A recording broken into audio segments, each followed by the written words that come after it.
Yo, what's up guys, we're back at it, and today we're testing out the Hohem iSteady M7 AI smartphone tracking gimbal. Now I want to talk about what I really like about this gimbal, but also what I find could use some improvement. But I'm going to put a link to the official Hohem beginner's tutorial guide video right up here, so you can click that if you want to know the ins and outs specifically of every little function of this amazing gimbal. The first thing I really like about this gimbal is the quality. It comes with a really nice durable carrying case, and when you actually grab the gimbal and you hold it for the first time, you're going to feel the weight, you're going to feel the durability. There's no cheap plastics, everything feels so premium. It does come with an attachable tripod that just screws right onto the bottom of the gimbal, and a charging cable, as well as a Type-C to Type-C for reverse charging. To actually use the gimbal with your smartphone, you have to Bluetooth pair it first. Real quick and easy, just turn on your Bluetooth, search for IM7, click it, pair it, and you're good to go. You can use your own phone's camera system already, or you can use the Hohem app, download that, and then use their interface. Both work well. Whatever you want to do, it's up to you. The first feature that I really like about this gimbal is that it has auto calibration. Just by clicking the power button 5 times in a row, 1, 2, 3, 4, 5, and then it automatically calibrates, which is really cool.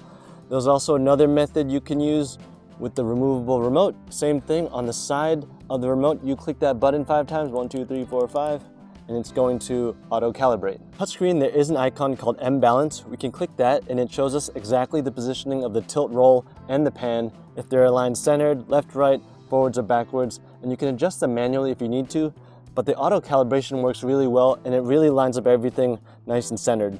There's a few different modes we can set the gimbal to. We can change the mode either on the touchscreen or by clicking the M button on the remote. The first mode is PF, stands for pan follow. That gives you nice smooth panning shots. It locks the tilt and it locks the roll. Now we click mode again, that's going to be PTF, stands for pan tilt follow. That's going to allow you to pan smoothly left and right, tilt smoothly forwards and backwards, but it locks the roll. Now we click M again, change the mode to POV. That unlocks everything, allows you to tilt forwards and backwards, allows you to pan left and right, and roll any which way you want to go. Lastly, there's custom. You can set custom parameters of how sensitive you want the axis to move. On the gimbal, there's a trigger, and if you hold that down, it locks all the axes, so there's no tilt, no roll, and no pan.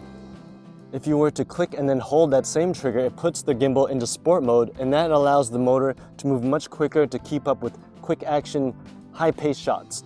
Double tapping that same trigger will realign the gimbal to the center.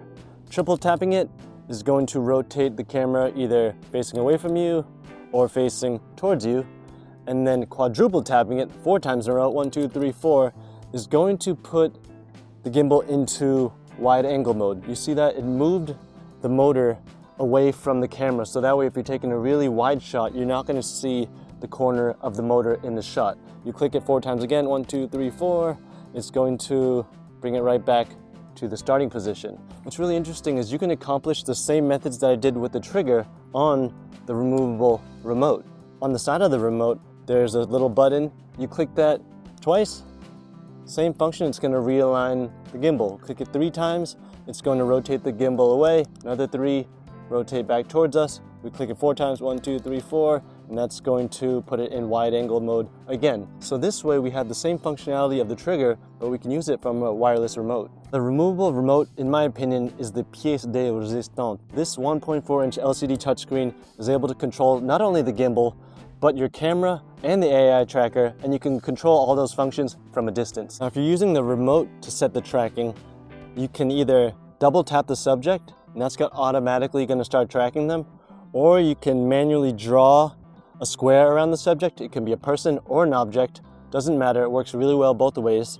Once you highlight them, you can either tap the button on the side of the remote to begin AI tracking, or pull the trigger. And to cancel AI tracking, you simply have to tap 3 times on the screen, and that's going to cancel all tracking. You can also use certain hand gestures to activate the AI tracking, which is really cool. So the first hand gesture you can use to get the AI tracker to start following you is just the OK symbol like that.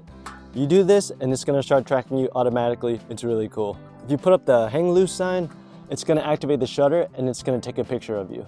Now, if you don't want to be in the center of your AI tracking shot, you can reposition using this hand signal.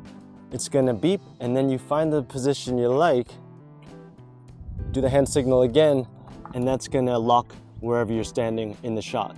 And when you want it to stop tracking you, you simply put up the stop sign like that, and it stops tracking. It's really some witchcraft and wizardry, but it works really well. On the side of the gimbal, there's this really nice touch wheel. In the center, there's a button. If you were to hold that button for just a few seconds, your AI tracker becomes a fill light. And with that same wheel, we can adjust the color, we can adjust the brightness of the light. And to make things even more convenient, this AI tracker, you can actually remove it, flip it around, reposition it, and it locks right in. With the same wheel on the side, if we were to double tap the button in the center, we can toggle between focus control and motor control. Focus control will allow us to manually control the focus of our camera with the wheel, and motor control will allow us to manually control the tilt, the pan, or the roll of our camera with that wheel. I like to leave the roller function on tilt. That way you can get some cool smooth shots. You can tilt into it, you can tilt down from it. It just makes it look so much more crisp and clean, and it works really well. Now there's some cool hidden features on the gimbal. If you were to click the mode button 3 times, 1, 2, 3, puts it into ICP mode. If you hold it horizontally, it starts to rotate the gimbal ever so gently, giving you some cool rolling shots there, rotating rolling shots. If you click it 3 times again, brings it right back to normal, but that's cool. A neat feature of the gimbal that's also like a little hidden feature is that there's actually a built-in extension rod, so you can get some extended shots, either if you're too short or too low, you need to get a different angle, built right in there. So once you attach the removable tripod to the base, you can actually change the motor speed of the gimbal from slow to medium to fast, and then you can get some cool drive-by shots on your motorcycle or your car. It'll track you zooming by, and you look like a MotoGP racer. So I can take out the remote to make my life much easier than having to look down at the camera. And now I can use the remote to move the gimbal to find my subject, the motorcycle across the street. I'm gonna double tap on it, it's gonna highlight it. I'm gonna click record on my camera. And now, let's test a little drive-by. There it is, and not bad. Anything? Are we tracking? No, it's not bad. Now the iSteady M7 has a 12-hour charge, so that's gonna last you all day shooting. But if your actual phone runs out of juice, there's a great hidden feature. It's called reverse charging. The iSteady M7 comes with a dual Type-C cable. We can just simply attach that to the gimbal while the gimbal's off, plug that into our smartphone or device with Type-C, and then we simply click the power button just one time, and then it's gonna supply power to our device. Now, for as many good features that this gimbal has, there's one thing that I find really grinds my gears, and that is switching from landscape to portrait mode. In order to switch between landscape and portrait, you can't do it while the gimbal's on. There's no quick button that just rotates your camera. You have to physically turn off the device, and now you have to remove your phone, and you're gonna have to grab the gimbal and manually unlock it. There's 2 positions. And then you're gonna have to play around with it because it's confusing. There is a diagram on there and it shows you how to orient your phone. And now, let's see, we wanna put it in portrait, I believe. It says put the camera facing down, so I'll put the camera down, we'll lock it in. Let me turn it on and see what's happening. I wound up mounting my phone upside down. Now that it's right side up, it's resting on the power button, so that's another thing I have to adjust. Oh, interesting. So whenever you make any adjustment, like you heard right there, you want to make sure the gimbal's off or else the motor's going to fritz out a little bit. Once your phone's actually in the position that you want, either portrait or landscape, it's important to auto-calibrate again. So we can either click the power button 5 times or the mode button 5 times to make sure it's auto-calibrated. Let's try it. 1, 2, 3, 4, 5. It's going to think about it, calibrate, and then it's going to come back to life. It says standby right now. 3 days later. Wait, we're back. All right, so now we're calibrated. That took honestly like 20 seconds, no, 15 seconds, all right? So you can either tap the power button 5 times or the mode button 5 times to auto-calibrate. But you saw how tricky that was. I was reading the instructions, but even so I still mounted the phone upside down. Once I had it there, I had to recalibrate, I had to move it away from the power button. So there's no simple switch that just moves your phone from portrait to landscape.